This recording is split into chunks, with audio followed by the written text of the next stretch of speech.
Alo, chào Vinh, xin chào các bạn. Hôm nay thì mình chia sẻ một cái món bánh tét siêu mini nè. Bánh tét nhân chuối và bánh tét nhân đậu xanh thịt heo. Bánh nhanh cấp tốc, đơn giản mà ăn ngon như kiểu truyền thống. Thì bây giờ mời các bạn mình cùng vào bếp để thực hiện luôn ha. Ở đây là mình có chuẩn bị chuối xiêm chín nè, chuối lá đen, chín càng mùi là nó càng ngon ha. Có nãy chuối thì các bạn sẽ lột phần vỏ chuối ra. Chuối này nếu mà làm bánh mà nó không được chín mùi là bánh của mình nó chát, và khi mà nấu xong nó sẽ không có lên màu đẹp đâu. Mình lột ra rồi, bây giờ mình cho đường vô. Ở đây là mình dùng khoảng 8 trái chuối thôi. Thêm vào đây chút xíu muối nữa nè. Và để chuối có màu đẹp thì các bạn dằn vào một muỗng canh rượu trắng.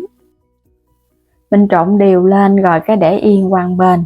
Nếu mà có thời gian thì các bạn làm cái bước này mình để vào tủ lạnh qua một đêm thì chuối của mình nó lên màu và nó ra mật ngọt. Mình có tiếp là thịt ba rọi, ở đây mình đã cắt ra sợi sợi tại vì cái bánh nhỏ nhỏ nên là cắt sợi cho nó hơi dài dài nhỏ nhỏ thôi. Rồi mình thêm vào trong đây là hành tím băm, có một muỗng canh đường, thêm muỗng cà phê hạt nêm cùng với một ít tiêu xay.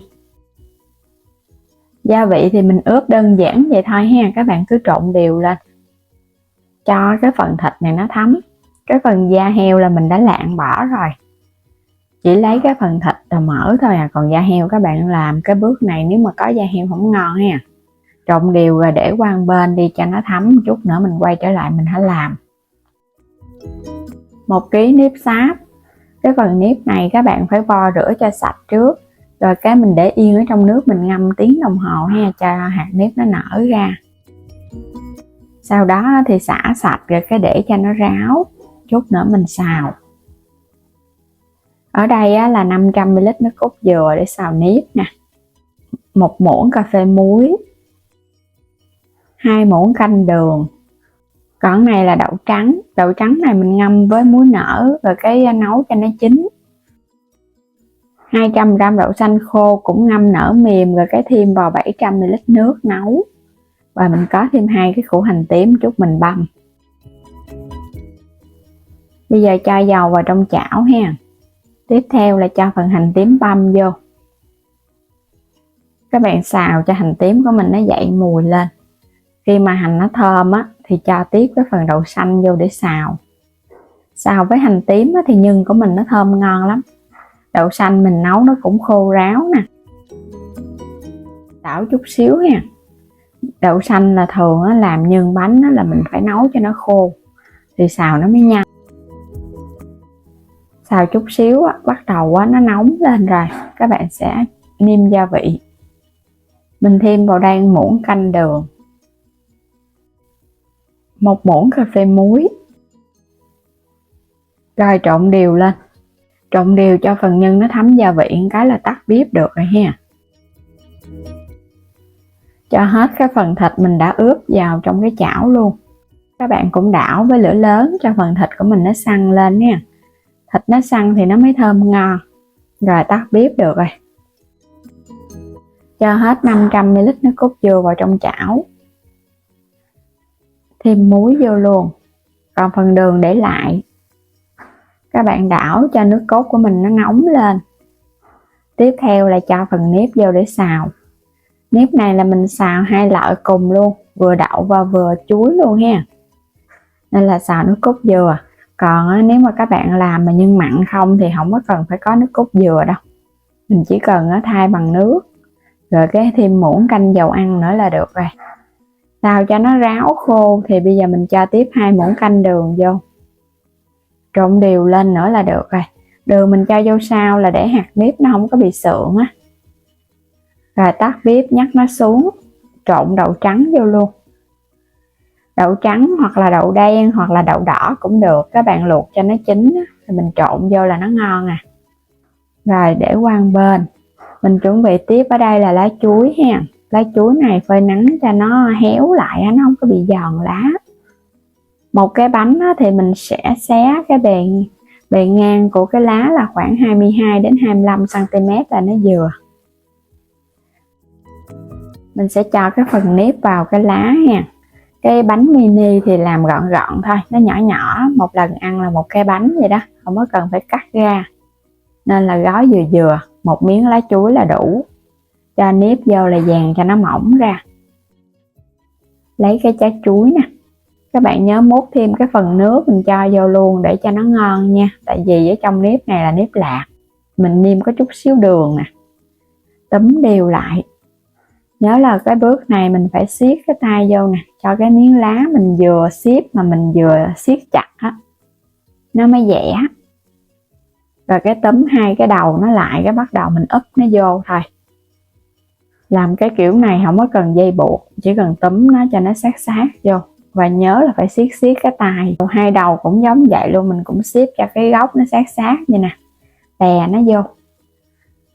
Không có cần buộc dây, cho nên là các bạn phải cần mình siết cái miếng lá vô một chút để cho cái bánh của mình nó dẻ hơn nha.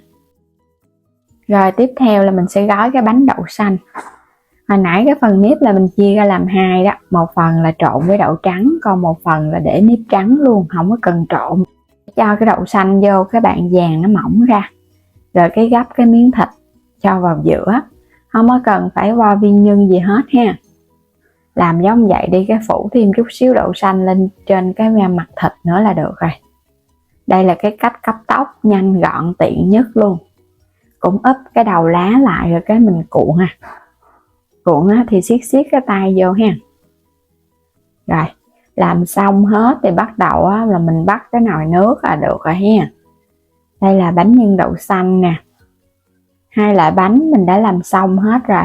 Vào trong cái nồi mình chắc nhớ chừa cái lỗ hơi nước đó, nó bốc lên chứ đừng có siết cho nó đặc quá là nó lâu chín lắm.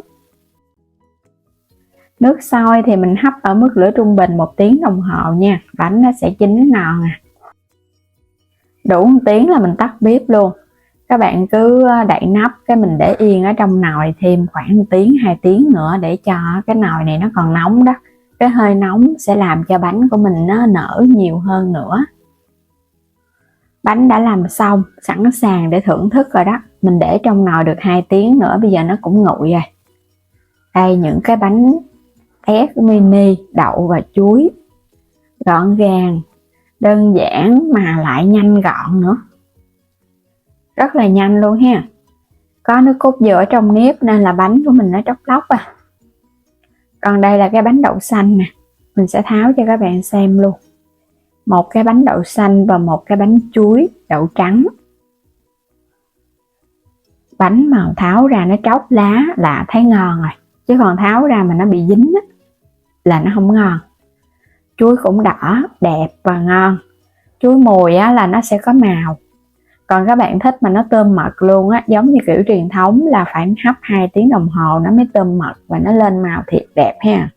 Còn hấp có 1 tiếng thì nó chỉ lên màu thôi, chứ nó chưa có tươm mật cái trái chuối đâu. Cái bánh đậu xanh thịt nè, nếp cực kỳ dẻo luôn, nhưng là mình thấy cũng vừa ăn. Có thêm cái miếng thịt ở bên trong nữa, ngon dữ dằn luôn. Làm đơn giản chỉ 1 tiếng đồng hồ mà các bạn đã có được món bánh truyền thống thơm ngon, không có cần buộc dây, không cầu kỳ gì hết á. Ăn lại cực kỳ dẻo nữa. Bánh này thì các bạn cứ để yên ở trong lá, mình để bên ngoài mình ăn được 2 đến 3 ngày ha. Nếu mà thích lâu hơn cứ để tủ đông, khi nào ăn hấp lại ăn.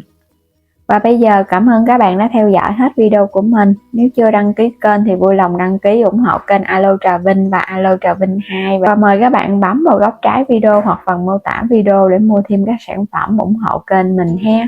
Xin chào tạm biệt, hẹn gặp lại các bạn ở những video tiếp theo.